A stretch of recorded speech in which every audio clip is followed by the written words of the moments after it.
अस्सलामुअलैकुम जी नाजरीन। चौधरी आबद शेर अली साहब ने दूसरी शादी कर ली है। आबद शेर अली साहब 21 नवंबर 1971 ਨੂੰ पैदा ਹੋਏ ਸੀ।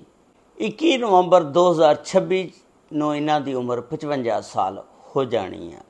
ਆਬਦ ਸ਼ੇਰ ਅਲੀ ਦੀ ਪਹਿਲੀ ਬੀਵੀ ਦਾ ਨਾਮ ਫਾਤਮਾ ਸੀ, ਜਿਹੜੀ 5 ਜੁਲਾਈ 2021 ਨੂੰ ਅੱਲਾਹ ਤਾਲਾ ਨੂੰ ਪਿਆਰੀ ਹੋ ਗਈ ਸੀ। ਆਬਦ ਸ਼ੇਰ ਅਲੀ ਜਿਨ੍ਹਾਂ ਦਾ ਤਲਕ ਫੈਸਲਾਬਾਦ ਤੋਂ ਆ, ਇਹਨਾਂ ਨੇ ਦੂਸਰੀ ਸ਼ਾਦੀ ਜਿਹੜੀ ਆ ਇਸਲਾਮਾਬਾਦ ਦੇ ਵਿੱਚ ਇੱਕ ਹੋਟਲ ਦੇ ਵਿੱਚ ਉਹਦੀ ਤਕਰੀਬ ਮੁਨੱਕਦ ਕੀਤੀ ਗਈ। ਉਸ ਤਕਰੀਬ ਦੇ ਵਿੱਚ ਫੈਸਲਾਬਾਦ ਦੇ ਵਿੱਚੋਂ ਮੀਆਂ ਤਾਹਰ ਜਮੀਲ ਸਾਹਿਬ ਸਿਰਫ ਉਹਨਾਂ ਨੇ ਸ਼ਿਰਕਤ ਕੀਤੀ। ਔਰ ਜਿੱਥੇ ਇਹਨਾਂ ਨੇ ਸ਼ਾਦੀ ਕੀਤੀ ਆ ਉਸ ਫੈਮਿਲੀ ਦਾ ਤਲਕ ਹਰੀਪੁਰ ਦੇ ਨਾਲ ਦੱਸਿਆ ਜਾ ਰਿਹਾ। ਉਸ ਫੈਮਿਲੀ ਦੇ ਨਾਲ ਇਹਨਾਂ ਦਾ ਕੋਈ ਪੁਰਾਣਾ ਤਲਕ ਸੀ।